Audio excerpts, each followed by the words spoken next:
Waalaikumsalam warahmatullahi wabarakatuh. Alhamdulillah rabbil alamin wassalatu wassalamu ala asyrofil anbiya wal mursalin wa ala alihi washabihi ajmain. Abadul hamdan malam minggu keempat pada tanggal 26 November 2022 bertepatan dengan tanggal 2 malam 3 Jumadal Ula 1444 Hijriah Nasional Tahun Tarbo Majiyam bulan Isya. Karena dari rumah ada hujan sepanjang jalan sampai Lenteng Agung, macet jadinya, sehingga aturan habis maghrib dan isya. Minta maaf pada jamaah Masjid Al-Falah ya atas keterlambatan dan sekali-kalinya bahkan menyapa habis isya. Meskipun demikian ambil berkah majelis ilmu biarpun sesaat ya, sehingga jam 8 insyaallah kelak. Lalu kan ada acara Dzikrul Ghafilin yang udah rutin diadakan di sini sama minggu keempat juga. Ya, ambil berkah. Bismillahirrahmanirrahim. Ya Rasulullah, salamun alaik ya Rabi' asyari wa daraji ya Rasulullah, salamun alaik ya Rabi' asyari wa daraji ya Rasulullah, salamun alaik ya Rabi'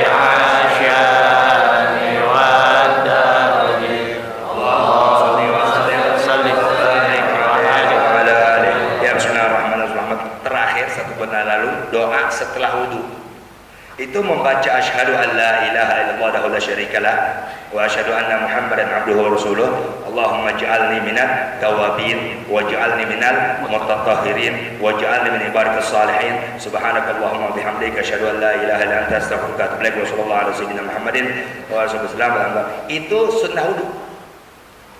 Itu bagian dari sunnah wudu. Ngerti ya? Jadi termasuk sunnah wudu baca doa setelah wudu. Nah lanjutannya wafil hadis, dan di dalam hadis Nabi kita Muhammad SAW yang akhrajahu Muslim wa Tirmidzi min hadis Umar bin Khattab, yang mana hadis yang akan kita jelaskan malam hari ini itu dikeluarkan oleh Imam Muslim ya, yang riwayat itu datang dari Sayyidina Umar bin Khattab radhiyallahu taala anhu ya, dan juga dikeluarkan oleh Imam Tirmidzi. Apa hadisnya? Nabi Muhammad SAW bersabda, man qala dzalika, siapa-siapa yang membaca itu doa tadi, tuh yang baca asyhadu an la ilaha illallah wa la syarikalah wa asyhadu anna muhammadan abduhu wa rasuluh. Allahumma ij'alni minat tawabin waj'alni minal mutatahhirin waj'alni min ibadikas salihin. Subhanakallahumma bihamdika asyhadu an la ilaha illa anta astaghfiruka wa atubu ilaik. Wa sallallahu ala sayyidina Muhammadin wa alihi wasallam. Amin. Tunggu deh. Barang siapa tuh yang habis wudu mengatakan yang demikian itu, futihat dibukakan lahu buat dia abwabul jannatis tsamaniyah, pintu-pintu surga yang 8 dibukain semuanya. Yadkhulu, maka dia yang membaca doa habis wudu di alam dunia ya, yang itu berkesinambungan dia lakukan ya, ketika dibangkitkan hari kiamat semua pintu surga yang 8 dibuka oleh Allah Ta'ala buat dia. Lalu dia dipersilakan masuk min ayyiha syaa, dari pintu mana aja yang dikehendaki. Sementara amal-amal lain nggak bisa, ada pintu khusus. Doa ada pintu khusus, puasa ada pintu khusus. Tapi buat yang rutin baca doa setelah wudu ya, pintu surga dibuka belak-belakan oleh Allah Ta'ala semuanya, 8-8-nya. Sehingga apa? Dari pintu mana kamu masuk silakan. Makanya nggak gampang ini, kemudian nggak gampang. Kita sudah berjalan. Tuh, perbuatan ringan tapi berat dikerjakan. Iya ringan. Ayo jujur ya, kita sama diri sendiri jujur. Ayo rutin nggak acara enggak? Kemuliaan dahsyat. Rintangannya pun dahsyat. Apa ya? Nafsu kita nggak mau sabar berbuat apa yang menjadi kemuliaan. Jadi yang menghalangi nafsu kita sendiri, bukan orang lain. Nah, anak kan kalau mau jujur tahu gitu udah lama. Zaman anak mondok tahun 90 tuh udah ngerti. Belum bisa penting, ada aja udah aja mas sekarang diganggu handphone tuh macam-macam. Kita baru selesai wudu baru mau begini, orang lewat baik sehat, hilang udah kemuliaan. Udah jujur aja deh tuh. Jadi apa yang melawan hawa nafsu itu berat. Kenapa? Karena dia ada dalam diri kita tuh. Udah syukur. Wawarada, dan telah datang riwayat, telah turun riwayat, man, siapa orang laki atau perempuan dzakarallaha, berzikir kepada Allah, inda wudu'i, di saat wudu yang sedang dijalankan. Kan kita bulan kemarin belajar doa tuh ya kan, doa yang dianjurkan untuk dibaca ke kumur, doanya itu masukin air ke hidung, doanya begitu, keluarin air ke hidung, doanya. Berarti wudhu yang kita jalankan ya dari wajib yang emang kita udah ketahui. Lalu ada tuh kesempurnaan dalam wudhu, yaitu kita zikir. Tuh, ngerti? Misalnya doa cuci tangan, Allahumma inni as'aluka al-yumna wal barakah wa a'udzubika minasyu'mi wal halakah. Tuh, lalu ke kumur, Allahumma inni ala dzikrik wa syukrik wa husni ibadatik. Terus tuh kita baca tuh. Ya. Berarti kita zikir dalam wudu. Kata Muhammad SAW, Allahumma sholli ala wala alaih, ya, yang diriwayatkan oleh Imam Ad-Darqutni radhiyallahu dari Sayyidina Abi Hurairah radhiyallahu. Tuh, barang siapa yang berzikir di saat wudu, apa? Tahharallahu jasadahu kullah. Allah akan sucikan jasad dia keseluruhannya. Kita wudu bak sudah ada nggak? Enggak ada. Betul nggak? Nggak ada orang wudu musafahah, nggak ada. Nggak ada orang wudu musaf belakang, nggak ada. Yang dibasuh dalam wudu muka, tangan, kepala, kaki. Yang sunat kuping segala macamnya. Tapi kalau kita wudu ada bacaan yang kita lakukan, ya, di antara yang dianjurkan oleh ulama-ulama salaf, ya, doa tangan itu, doa muka itu, doa kaki itu, doa mengusap telinga itu, doa mengusap kepala itu, kita baca sebisa-bisa kita. Maka ya wudu yang kita jalankan dengan ada zikir yang kita datangkan saat wudu, tahharallahu jasadahu kullah. Allah Ta'ala sucikan dia anggota badannya kullahu semuanya. Semua organ tubuh ente, pori-pori yang ada diampunkan dosa Allah. Sehingga dia menjadi bersih dari dosa. Wa man lam yadhkurhu, dan barang siapa yang berwudu dengan tahu yang wajib ini, yang sunnah ini, tapi dia nggak zikir kepada Allah, artinya dia belum bisa doa tangan apa ya, nggak tahu, tapi bismillah dibaca.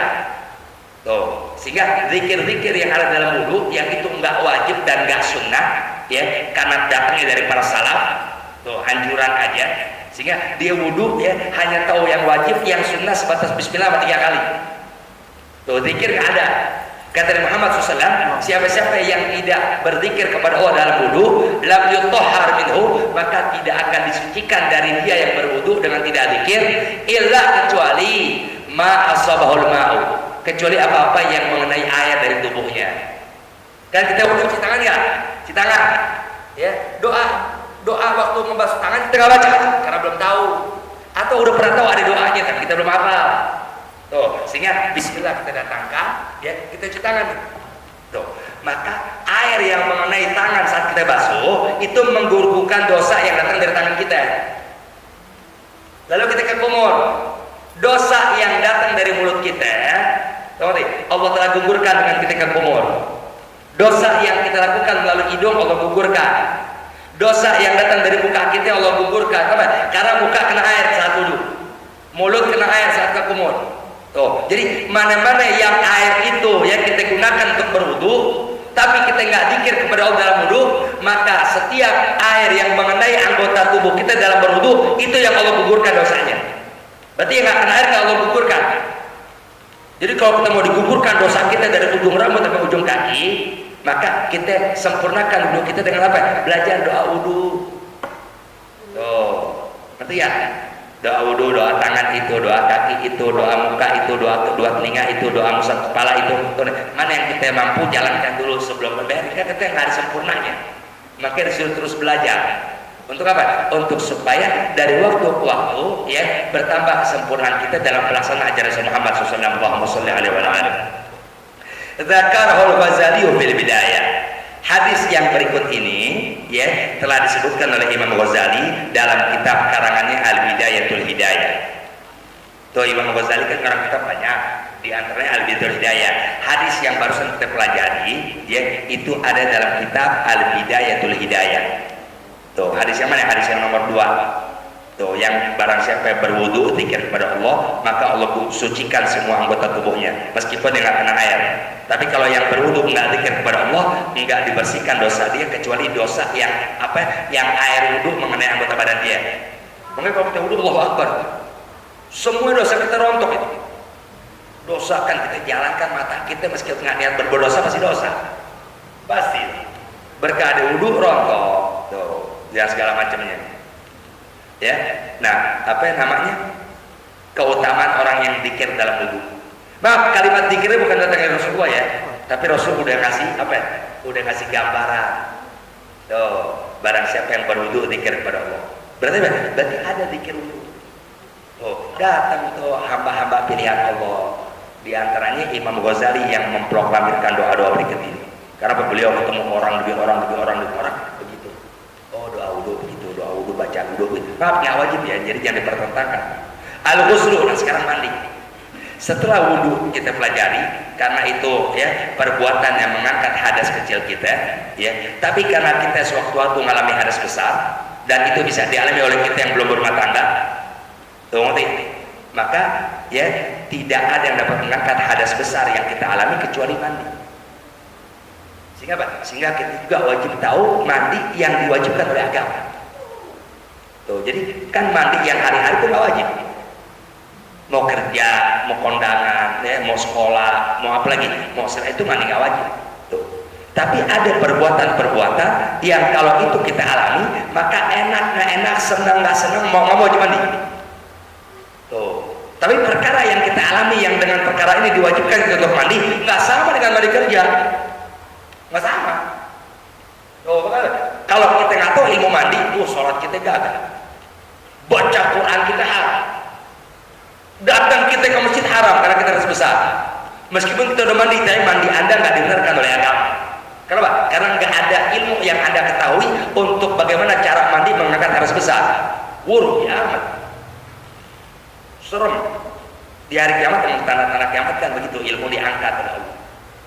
Arti ilmu apa? Itu ilmu yang wajib untuk mereka ibadah sah kepada Allah. Nah, apa itu ghuslu? Al-ghuslu huwa, mandi itu adalah sayalanul ma, mengalirkan air ala jami'il badan, kepada seluruh anggota badan. Jadi kalau dikata mandi ya, yang itu mandi yang wajib oleh agama atas diri kita yang mengalaminya. Tuh, apa itu mandi? Sayalanul ma, mengalirkan air atau mengucurkan air ala jami'il badan, ke seluruh anggota badan, dari ujung rambut ke ujung kaki. Tapi yang kelihatan dalam kopi kagak budak dong, yang kelihatan aja. Tuh, bakatnya hidung, oh kelihatan yang orang nih kalau begini kelihatan. Ya ini yang kelihatan tuh itu aja, nggak usah sampai ke dalam, polio dong. Tuh, jadi yang kelihatan aja ke seluruh anggota badan kita.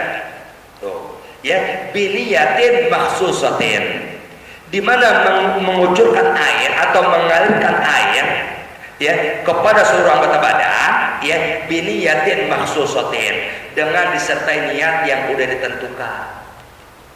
Tuh, niat itu ditentukan apa? Nawaitul ghusla li raf'il hadatsil akbar. Tuh, itu tuh. Jadi anggota badan kita basuh, ya. Nah, dalam membasuh tadi, ya harus ada niat yang menyertai perbuatan kita. Niatnya udah ditentukan. Apa? Boleh nawaitu raf'al hadatsil akbar, boleh nawaitul ghusla li raf'il hadatsil akbar. Oh, mau lebih sempurna, nawaitul ghusla li raf'il hadatsil akbar an jami'i badani lillahi ta'ala. Yang penting niat itu nggak boleh terjadi kecuali dalam hati, dan tidak diucapkan waktunya kecuali berbarengan dengan pertama kali air kita jatuhkan di anggota badan kita. Tuh. Nah, wajibu mandi yang artinya adalah mengalirkan air ke seluruh anggota badan dengan niat yang ditentukan, itu wajib hukumnya ala dzakar wal untha, bagi laki-laki dan perempuan. Tuh, ya, bil janabah, dengan karena kedatangan janabah. Ane laki, ngerti? Ya, maka ane wajib ya mengguyurkan air ke seluruh anggota badan ane, dari ujung rambut sampai ujung kaki, ya, dan ane wajib menyertai perbuatan tadi dengan niat yang ditentukan, ya, kalau ane mengalami janabah. Apa itu janabah?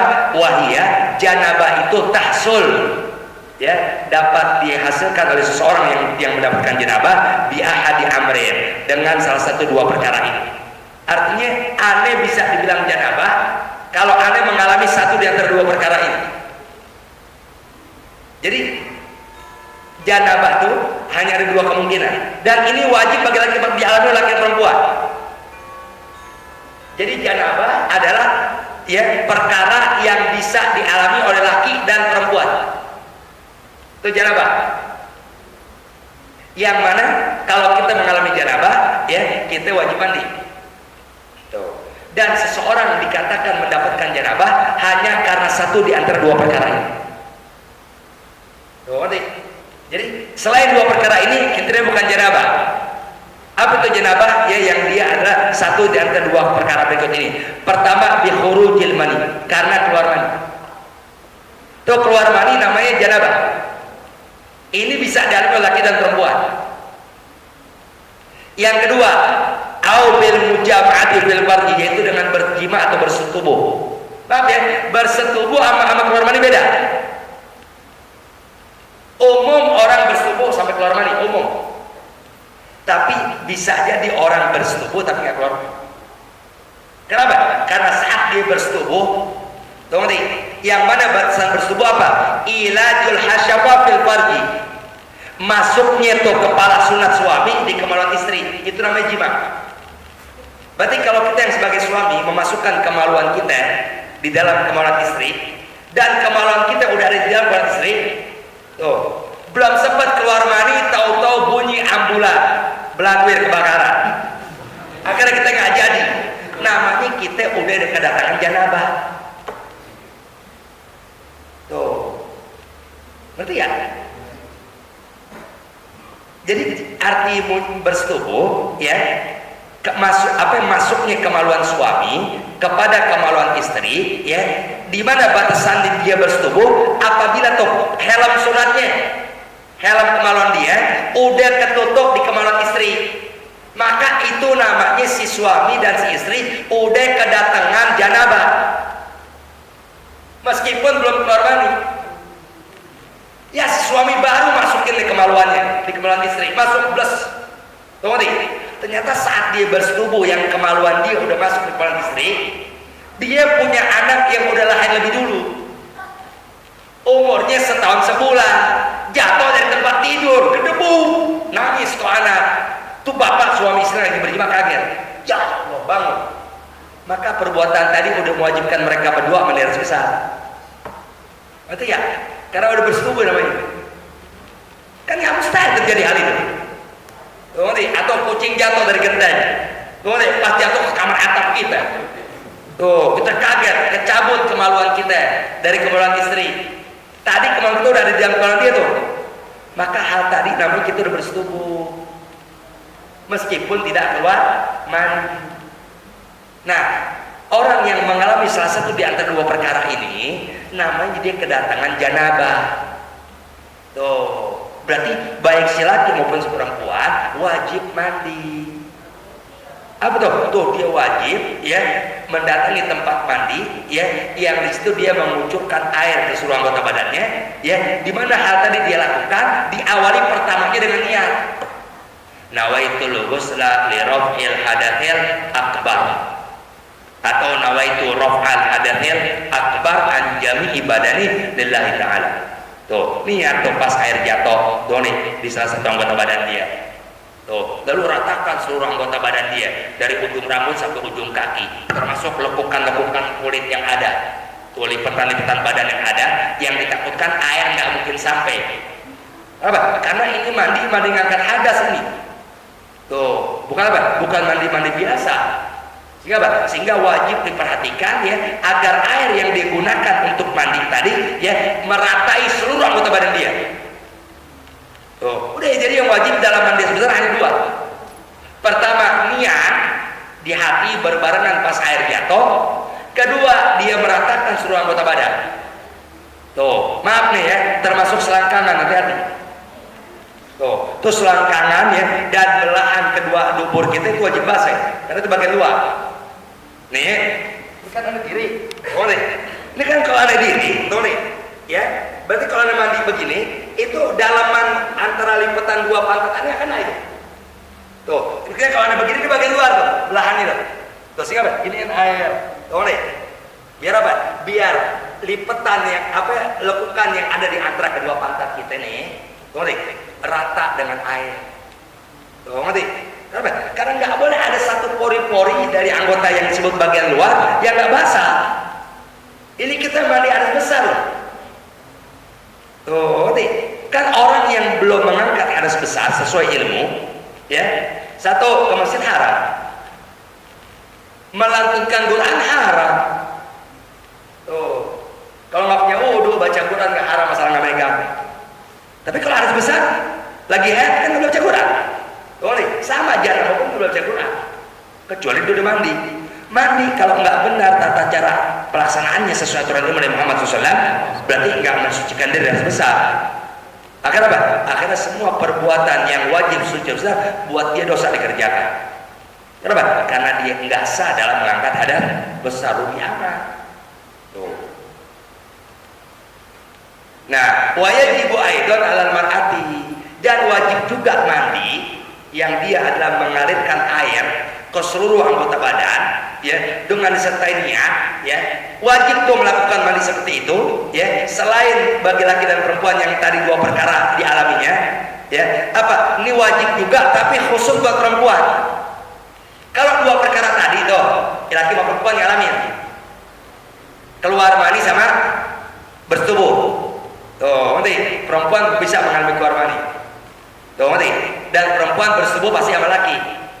Tuh, jadi perkara yang mewajibkan mandi yang disebut dengan janabah, ya, itu bisa dialami oleh laki-laki dan perempuan. Tuh, ya. Dan ada lagi perkara yang mewajibkan mandi tapi khusus buat perempuan, laki mustahil ngalamin. Sampai dunia Allah Ta'ala hancurkan dengan kiamat, laki mustahil ngalamin. Apa? Tuh, ya, yaitu al-haid. Kita kan nggak ngalamin. Tuh, ya. Kapan perempuan wajib mandi? Inda tuhriha minal haid, ketika dia telah suci dari haid, wan nifas, dan ketika dia suci dari nifas, wa minal wiladah, dan dari kelahiran. Apa itu kelahiran? Itu keguguran maksudnya. Orang yang habis keguguran lalu keluar flek kan toh, ya kan? Flek boleh segumpal darah, ya, walau mudghatan au alaqatan, baik segumpal daging maupun segumpal darah. Perempuan lagi hamil nih sebulan, udah telat 2 bulan, oh nih, tahu-tahu 3 bulan, nah bagaimana dia habis pulang kali sama suaminya kondangan atau takziah atau segala macamnya, oh nih, atau beli keperluan apa, oh nih, mungkin tadi di tengah jalan gajurukan segala, begitu si perempuan kencing, kamar mandi, keluar tuh bercak-bercak merah, tuh nanti, segala macamnya, tuh nih, wah mulai kerasa nggak enak, tuh nanti, keluar tuh apa, potongan-potongan daging, tuh nanti. Oh, periksa deh ke dokter, oh ternyata keguguran, wajib mandi.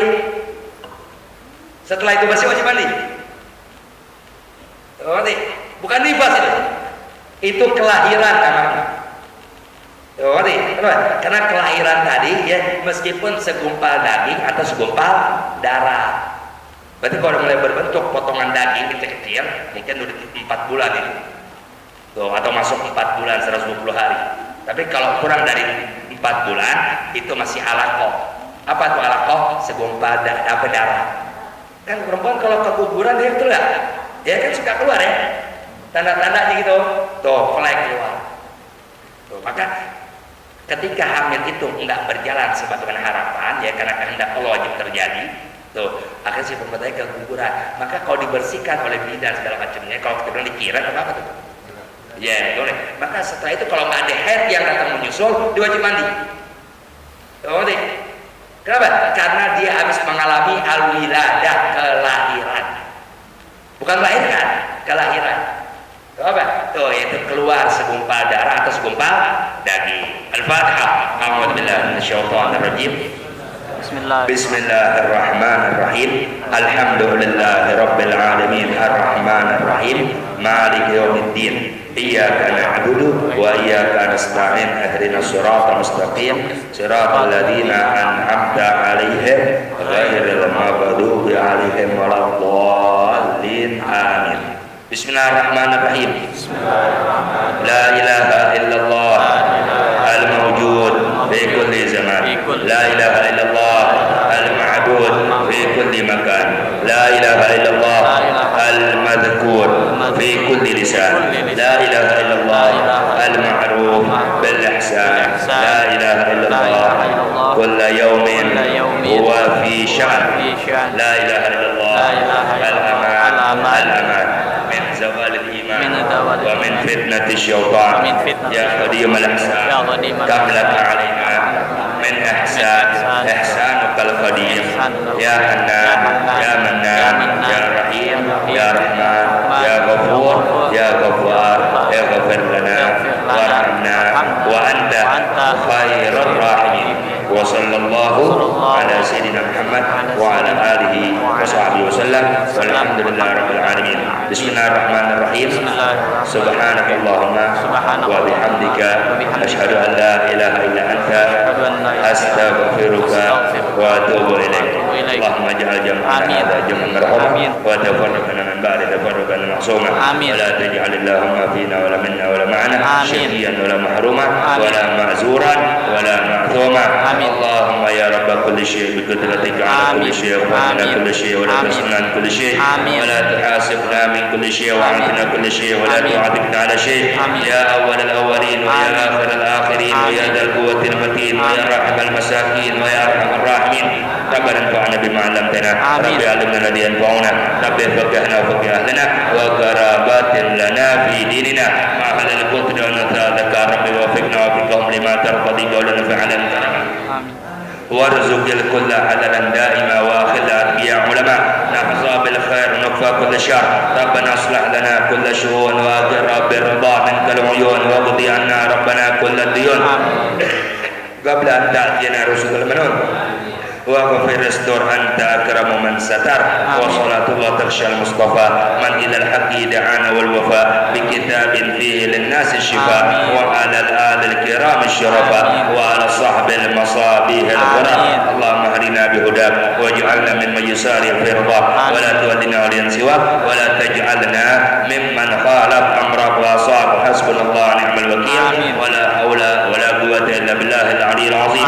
اللهم إنا نسألك من خير ما سألك منه عبدك نبيك محمد صلى الله عليه وسلم ونعوذ بك من شر ما استعاذك منه عبدك نبيك محمد صلى الله عليه وسلم وأنت المستعان ولك البلاغ ولا حول ولا قوة إلا بالله. اللهم إنا نسألك وندعوك بما يدعوك به ويبارك الصالحين. ربنا تقبل منا إنك أنت السميع العليم وتب علينا إنك أنت التواب الرحيم. اللهم عرفنا حقك ووفقنا للقيام به وعرفنا حق نبيك محمد صلى الله عليه وسلم ووفقنا للقيام به وعرفنا حق كل من له علينا حق ووفقنا للقيام به وإنا على أداء الحقوق كلها على الوجه الذي تحبه وترضاه يا أرحم الراحمين يا أرحم الراحمين يا أرحم الراحمين. اللهم يا من وفق أهل الخير للخير وأعينهم عليه وفقنا للخير وأعنا عليه يا أرحم الراحمين يا أرحم الراحمين يا أرحم الراحمين. ربنا آتنا في الدنيا حسنة وفي الآخرة حسنة وقنا عذاب النار.